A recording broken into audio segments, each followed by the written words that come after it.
장애인 문화복지신문 제392호 제9면 기사입니다. 성남시 의사회 전 시민 독감 백신 무료 접종 추진 협약. 성남시는 오는 10월부터 모든 시민을 대상으로 한 독감 백신 무료 접종을 추진 중인 가운데 효율적인 사업 시행을 위해 성남시 의사회와 손을 잡았다. 시는 7월 20일 오후 2시 시청 4층 상황실에서 신상진 성남시장과 이승혁 성남시 의사회장 등이 참석한 가운데 전 시민 독감 백신 무료 접종 사업 추진에 관한 업무 협약을 했다. 이에 따라 성남시는 지난해 기준 445곳이던 접종 위탁 의료기관을 확대 지정하고 시민이 해당 병원에서 독감 백신을 맞으면 그 비용을 지급한다. 인플루엔자 사가 백신도 병의원에 공급하고 수급 현황을 모니터링한다. 성남시 의사회는 성남시의 모든 시민 독감 백신 무료 접종 사업을 의료기관에 홍보한다. 이와 함께 위탁 의료기관의 시민 독감 백신 접종 내역 전산 등록, 해당 비용 청구, 백신 회수와 재분배 등의 업무에 협조한다.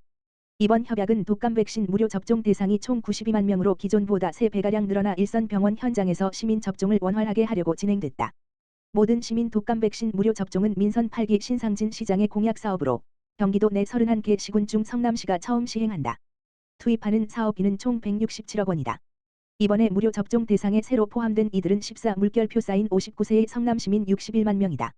그동안 성남시는 6개월 물결표 쌓인 13세 이하, 60세 이상, 40세 이상 만성질환자, 장애인, 기초생활수급자 등 31만 명에게만 독감 백신을 무료로 접종했다. 신상진 성남시장은 모든 시민 독감 백신 접종은 인플루엔자 바이러스에 대한 면역력을 높여 건강한 일상생활을 지원하고 질병 발생에 따른 경제적 사회적 비용을 절감하는 효과를 보게 될 것이라고 말했다. 성남시 공공데이터 활용 분석 아이디어 유권 선정. 성남시는 공공데이터 활용 분석 아이디어를 공모 4.17 물결표 사인 5.31 해 고령 보행사고 위험지역 진단 및 실버존 연계를 최우수로 뽑는 등 모두 6건을 선정했다고 21일 밝혔다. 고령 보행사고 위험지역 진단 및 실버존 연계는 성남지역 50개 동별 노인 인구와 449곳 노인 관련 시설 위치, 2020년 물결표 사인 2022년 노인 보행자 교통사고 데이터 등을 활용하면 노인 보호구역, 현재 17곳, 추가 지정 장소를 과학적으로 특정할 수 있다는 내용이다.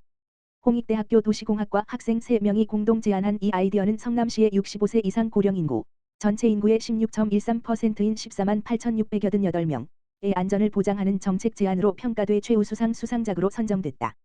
우수상 수상작은 소방차 진입 불가 지역을 대상으로 효율적인 비상소화장치 입지 선정과 성남시 동별 성장 및 쇠퇴 분리와 도시재생 우선 지역 선정 등 2개 아이디어가 선정됐다. 장려상 수상 아이디어는 성남시 공공데이터를 활용한 호우시 하천 범람 위험 요인 분석, 전통시장 활성화를 위한 아이디어 제고, 전동 킥보드 주차 문제 해결을 위한 방안 등 3개다. 시는 공모에 응한 45개 팀의 제안 아이디어에 대해 서류심사, 팀별 자료 발표, 전문 심사위원들의 질의에 답변한 내용 등을 평가해 이같이 수상작을 선정했다. 입상팀은 성남시장 명의의 상장과 최우수상 1. 200만 원, 우수상 2. 각 100만 원, 장려상 3. 각 50만 원 등 모두 550만 원의 시상금을 받게 된다. 최우수상 수상팀의 아이디어는 행정안전부가 오는 9월 개최 예정인 제11회 범정부 공공데이터 활용 창업 경진대회 본선 출전을 추천한다. 성남시 관계자는 시민들이 직접 공공민간 데이터를 분석해 공익적 아이디어를 제안하는 문화를 확산하고 체감도 높은 정책 아이디어를 발굴해 행정업무의 과학화를 추진할 것이라고 말했다. 신상진 성남시장, 휴대전화 문자 소통 1만 건 돌파. 신상진 성남시장은 14일 사회복지시설에 30년 이상 장기 근속한 퇴직 대상자에게 은퇴 준비를 위한 휴가 30일을 제공하겠다고 밝혔다. 신 시장은 은퇴 휴가 30일 제공은 성남시가 전국에서 처음으로 도입하는 사업이라면서 이런 내용을 포함한 성남시 사회복지사 등의 처우 개선을 위한 새 개년 종합계획을 수립해 시행하기로 했다고 말했다.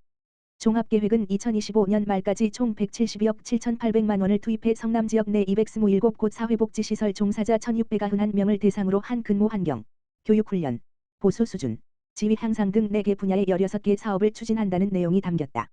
추진 사업 중 5개는 신규 사업이다. 전국 최초로 시행하는 30년 이상 장기 근속한 퇴직 대상 사회복지사에게 은퇴 준비 휴가 30일 제공, 사회복지시설 종사자 심리상담, 정부 평가 최우수기관 성과급 300만 원 지원, 처우개선위원회 구성 운영, 사회복지시설장 채용 기준 강화 등이 해당한다. 다른 3개 사업은 개선하거나 보완해 지속한다. 사회복지시설 종사자 연 300명 문화체험 지원, 시간외 근무 수당 연간 총량제 시행, 성남시 조례로 설치된 사회복지시설 종사자의 지역 내 다른 복지시설 이직대 경력 100% 인정 등이다.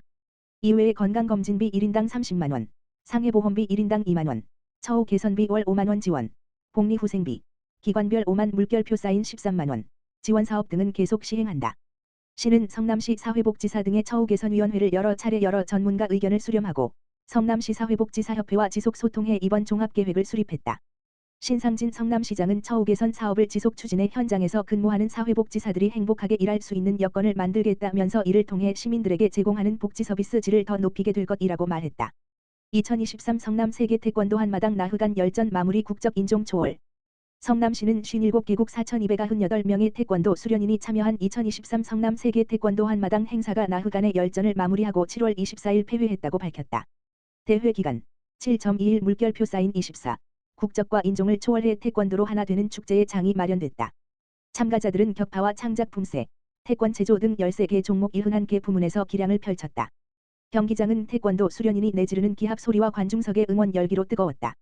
출전팀 중 대한민국의 전주대학교 불멸팀은 팀 대항 종합경연 시니어 부문에서 우승을 차지해 박수 세례를 받았다. 종합격파 개인전 남자 부문에선 양승주 24시가 우승을 차지하기도 했다. 앞선 개회식 22일 무대에선 판소리 버전의 애국가를 선보이고 신상진 성남시장은 이동섭 국기원장으로부터 태권도 명예 7단 단증을 받아 눈길을 끌었다. 시 관계자는 태권도가 지닌 문화적 자산과 가치를 재확인하고 성남을 세계 태권도 도시로 각인시키는 대회였다면서 안전사고 없이 대규모 국제대회를 무사히 치른 것도 성과 중 하나라고 말했다. 2023 성남 세계 태권도 한마당 폐회식은 이날 오후 3시 성남 실내체육관에서 열려 5개 부문의 시상식과 대회기 이양식 등이 진행됐다.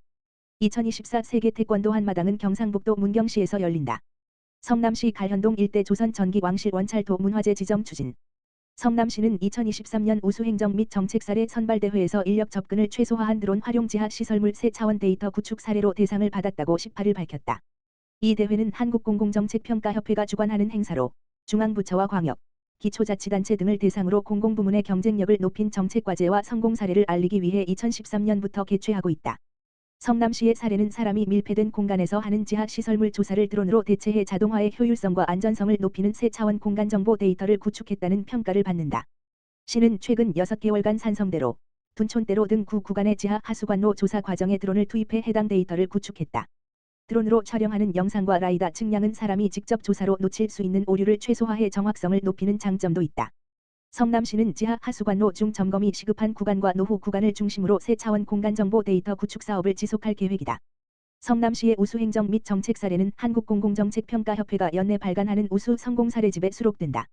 시 관계자는 우수행정 및 정책 사례 선발대회에서 수상은 2013년 대회 첫해 시민과 함께하는 자연환경 모니터 양성 및 운영으로 우수상을 받은 이후 10년 만에 쾌거라면서 혁신적인 행정과 정책 사례를 지속 발굴 추진해 내 차산업 특별도시 성남의 위상을 더욱 높여나가겠다고 말했다. PUS 주 수원시 취약계층 아동에게 전달해 달라 수원시의 3억 6,500만 원 상당 물품 후원. PUS 주 가 수원시 취약계층 아동에게 전달해 달라며 월드비전 경기남부사업본부에 마스크 코로나19 진단키트 등 3억 6,500만 원 상당 물품을 후원했다. PUS 김종필 대표와 월드비전 경기남부사업본부 최성호 본부장은 24일 수원시청을 방문해 이재준 수원특례시장에게 후원을 약속했다. PUS가 후원한 물품은 드림스타트, 다함께 돌봄센터, 지역아동센터, 보육시설 등에 분배할 예정이다. 이재준 수원시장은 수원시 취약계층 어린이들에게 관심을 기울여 주시고 소중한 물품을 후원해 주신 PUS 주에 감사드린다며 도움이 필요한 아동들에게 전달하겠다고 말했다. 2011년 설립된 PUS 8달구 중부대로 110는 생명공학 시약, 기자재 등을 취급하는 업체다. 수원시 여름방학 맞아 찾아가는 수원이 환경교실 운영. 수원시가 여름방학을 맞아 25일부터 8월 17일까지 초등학교 돌봄교실 참여 학생을 대상으로 찾아가는 수원이 환경교실을 운영한다. 찾아가는 수원이 환경교실은 다양한 생태환경 체험시설이 설치된 버스로 초등학교를 찾아가 수원시 환경교육교재 수원이 환경이야기를 활용한 환경교육을 하는 이동환경교실 프로그램이다. 이번 찾아가는 수원이 환경교실은 장안구 송림초등학교 권선구 곡정 당수 명당 세곡초등학교 영통구 이의초등학교에서 진행된다. 다양한 생태환경 체험시설을 탑재한 버스에서 체험활동을 제공하고 자연물을 이용한 수원이 열쇠고리, 키링, 만들기를 교육한다.